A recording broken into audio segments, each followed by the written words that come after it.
be to put um,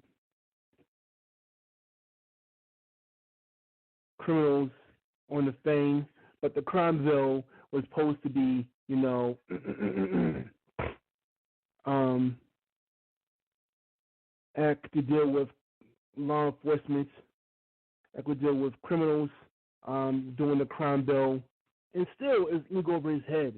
Um, is the largest bill in history of the United States, considering um, 355 pages that prove for 100,000 new police officers, 9.7 billion in funds for prisoners, and 6.1 billion funds to prevention programs to basically, give prisoners the chance to be citizens, prisoners chance to be reformed into society. Have prisoners not come instantly, not deal with the scrutiny of being, this mark on their back. And then, it kind of failed. Um, the following of the 101 California shooting in 1993, the Waco siege, and other high-profile in insurance of high violent crimes. The act supposed to be federal law in many ways, and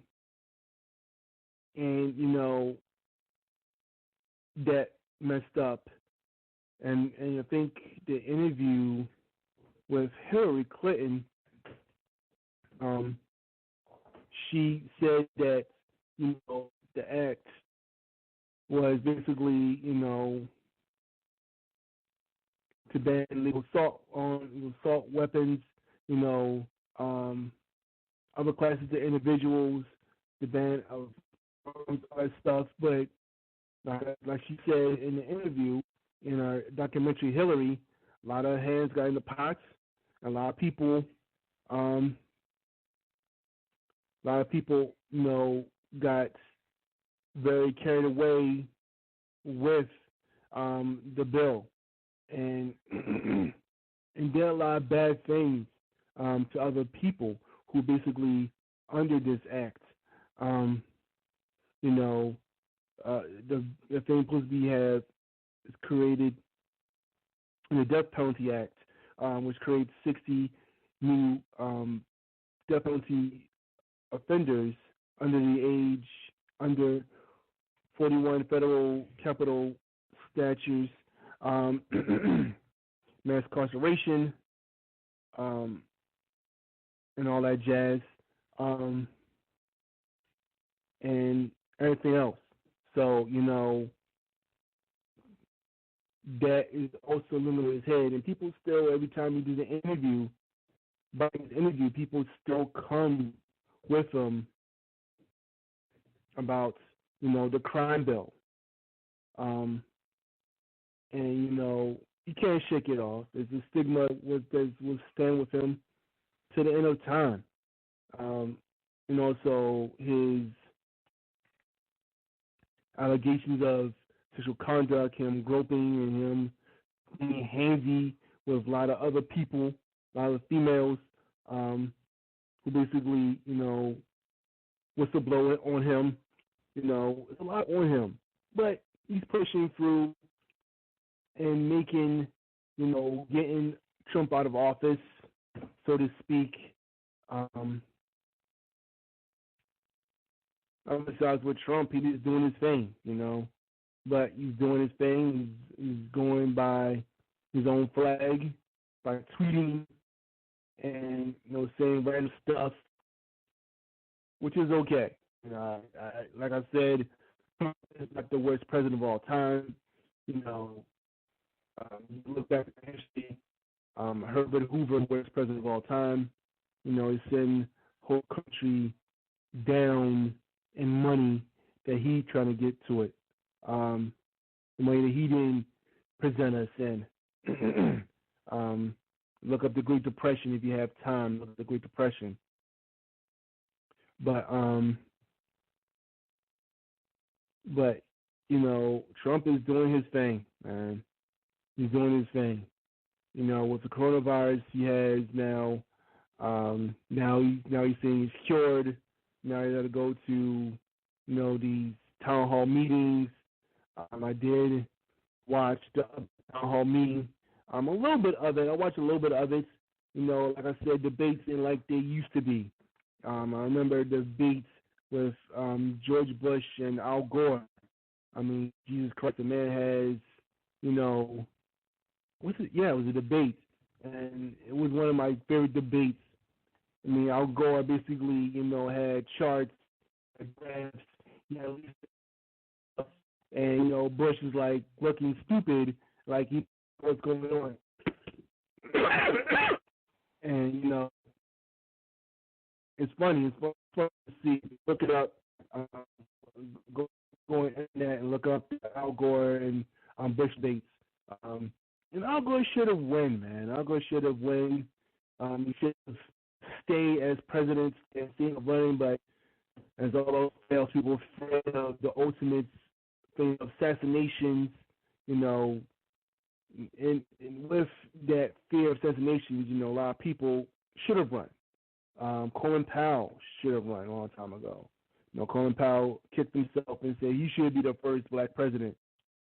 But lo and behold, he's afraid of assassination. Who else? God, I wish I could have looked up, people that was going to run. I think it was Dan Quayle. Dan Quayle was stupid. Dan Quayle was freaking stupid, by the way. Who else was trying to make it run? And a lot of our black people were trying to run. Let me look that up real quick. I'm gonna be on time trying to see my time with this schedule. Let me see. No, we got time. We got time. We look this up because I have time today with this.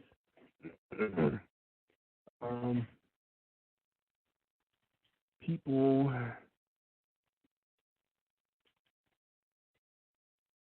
who is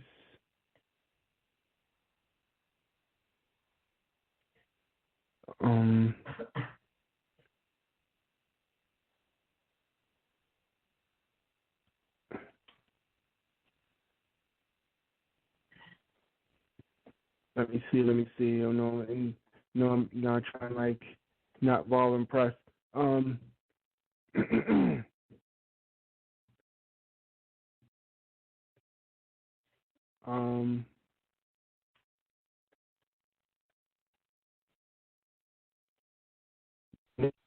Anything, but anyway, one of them, he was to run.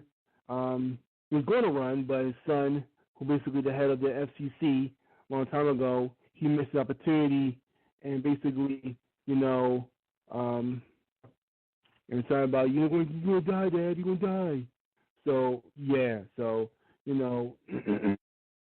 like I said, this pregnancy is going weird and weirder. But, with COVID-19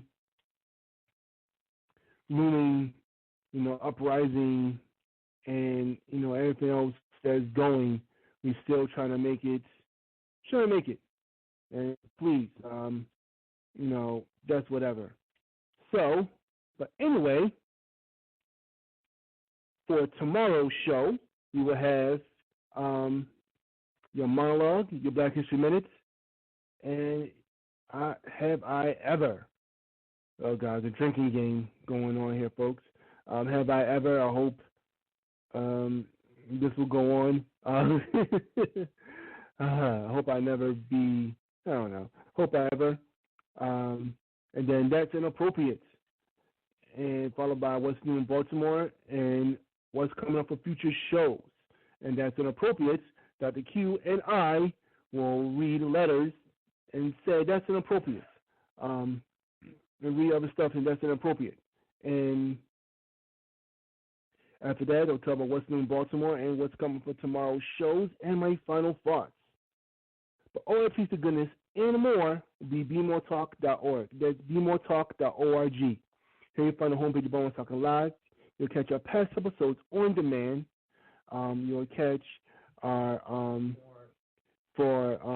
past episodes from season 1 and season 2, and you will catch our bios of who we're about and what we're here for, and also you check our social what's coming out. Everything happens live. We're unscripted, unrehearsed, real people, real talk. We take from 7 to 8:30 p.m., but sometimes the party does keep on going a little bit longer. But any comments, any questions to ask me, or to ask anybody else, or to ask the studio audience to be quiet, feel free to ask. My number is 917-889-8825. Once again, that's 917-889-8825. When you call us, press 1. If you want to speak to us, again, press 1 to speak to us. I'm not listening to you. We're Baltimore Talking Live, unscripted, unrehearsed, real people, real talk. And so we're going down right now. I'm going to talk about what's new in Baltimore. We got some couple of stories to go on to what's new in Baltimore. And since we're done, we'll fill up what's new in Baltimore. We'll fill everything up with what's new in Baltimore. Starting off with one coronavirus case reported in Baltimore City courts. The coronavirus, there's one new case going on Baltimore City courts and the Maryland Judicial Court System. On Monday, employees have been quarantined since Friday, and contact tracks has been taking place. The Maryland Department of Health and Disease Prevention is following protocols, says one of the officers. The jurors in jury trials are not infected. Two civil jury cases are being selected for Tuesday, and the criminal case is scheduled for October 26th. I don't know which one of those will be, but yeah. Let me see what's going on. Okay. 18-year-old woman has been shot, killed Sunday, identified as Nina Perez. The suspect is also on the run. Police are still searching for a suspect for a Sunday shooting who killed 18-year-old and injured a 19-year-old man in Northwest Baltimore. Police responded to the 1,000 block of honkers on the lane around midnight Saturday. Were found two suspects surviving with gunshot wounds. A woman identified was Nancy Perez, who died from her injuries at Johns Hopkins Bayview shortly after she arrived. Detectives also had a sense a video of the footage. They said the suspect in a vehicle is driving a mid-size SUV Cadillac. The 19-year-old who is still hospitalized but is in stable condition. Any whereabouts of this murder urged to call mutual crime stoppers, call 911, and also call homicide investigators at 410-396-2100. That's 410-396-2100. All calls are being anonymous.